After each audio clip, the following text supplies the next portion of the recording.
Hi, Annie. Well, you guys, if you didn't know, tomorrow is National Puppy Day, and whether you are celebrating with the older dog you have or you have a brand new puppy, they're making noise saying hi to the camera today. Our puppy expert friends here at Believe in Dog Training are laying down some of the fun things that you can do for fun ways to entertain yourself and your pup tomorrow.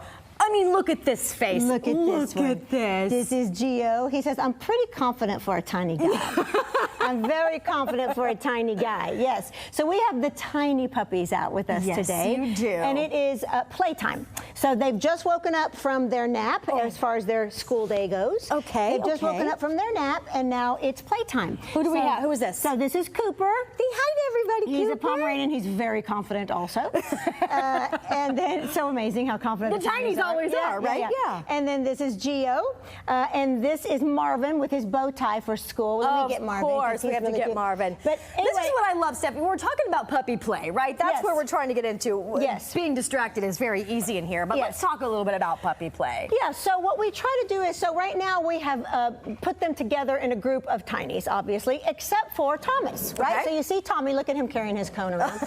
Except for Tommy, and the reason is because he's brand new. It's his first day. Okay. Even though he's a big boy, it's his very first day, and so he needed to be around calmer babies. Okay. And then very quickly, he will go to a different group. Yeah. But it's very, very good. I really want the tinies to get used to the bigs, and the bigs to get used to the tinies. And then the bigs start to handicap themselves and all that, so it's really, really good. Now, we have all of their collars on, and the reason is we practice something called grabitis. Okay. So we want to make sure that they are comfortable being grabbed by the collar, not in any kind of rough way. Of course. But we want them to know that grabbing your collar is not punishment. I'm not mad at you. It's never, ever used for punishment. But for instance, if one of these babies started overwhelming another one, which they often do, then I would grab by the collar just very gently and go, oh, hello, buddy, and give a treat and redirect. So they get very used to grabbing a collar, because a lot of times grabbing the collar is what results in bites because we don't desensitize them to it. Of course. So we want them to know you're never in trouble when I grab your collar. Everything is okay, but it's a good way for me to redirect you, and it's always a happy thing. It is, and that's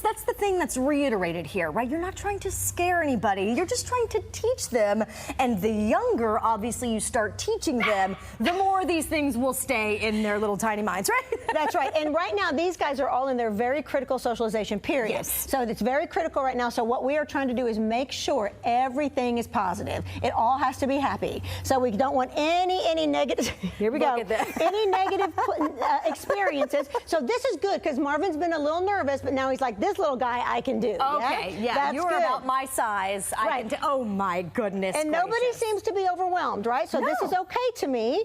But always, no matter what, when we have a group of play, we interrupt a lot. So we practice settling down. We don't let anybody get too over threshold. Of course, we want them to play, but not too crazy, right? We got to make sure that but this is perfectly fine. This is perfectly fine. They're both, you see, it's a back and forth kind of a thing. They both seem to be having a good time.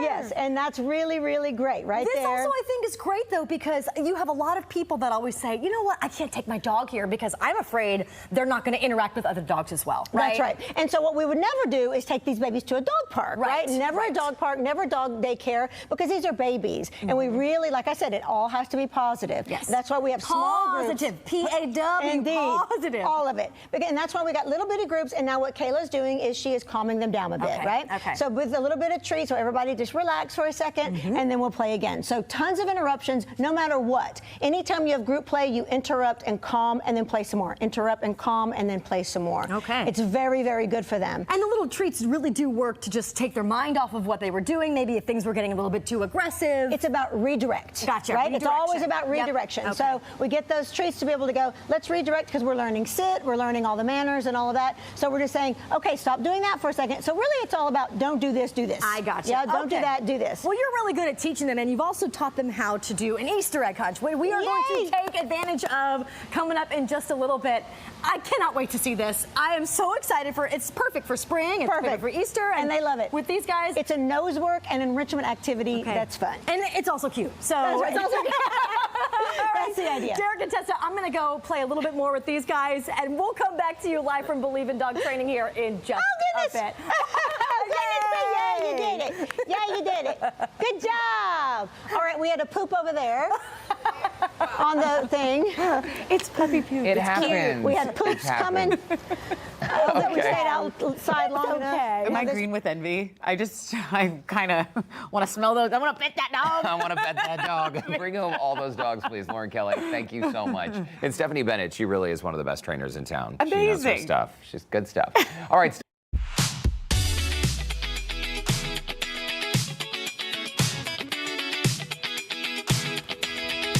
Well, in case you need an extra day to show your puppy that you love them unconditionally, tomorrow is National Puppy Day, but I mean, we celebrate our pups every day, right, Stephanie Bennett? That's right. That's right. You are the puppy whisperer. We love coming to Believe in Dog Training here in the Heights because not only do you make it so fun for the puppies and their owners, but it's also everything that you do has a lesson involved in it. So I want to talk about the Easter egg hunt and the benefits of it, really. Yes, and so what we're trying to do is make every opportunity a training opportunity, every single one. And so what we have here is, first of all, a scary Easter bunny, right? A little bit of a scary Easter bunny. So they're getting used to, that's kind of a weird costume thing, right? That's good exposure right there.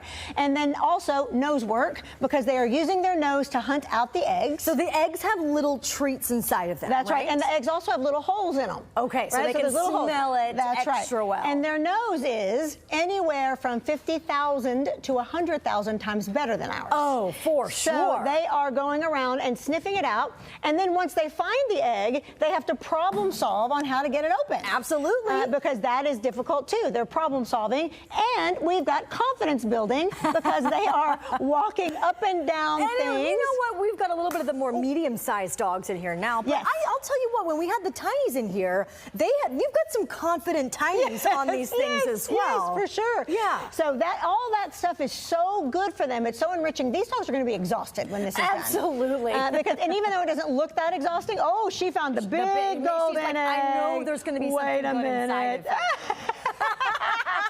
Wait, there's got to be something in here.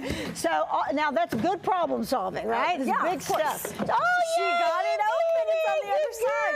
Okay, I'm thoroughly impressed. My dogs would have no idea how to do that, but it's so great that just by watching this, I can take these lessons that you're showing me home to my dogs and really kind of maybe interact with them on how I'm learning things here with you today. Yes, and Easter egg hunt is easy to do. Yes, absolutely. And it's the enrichment and the nose work. The nose work exhausts them more than anything else. Because they constantly are sniffing everything, not only the Easter eggs in here, but how many scents do you think that they smell in here? I mean, if their nose is 50,000 times better than ours, I would say that when they walked in here, it's like if you had been sequestered in your apartment during the pandemic for a year, and then you walked out into a rave party.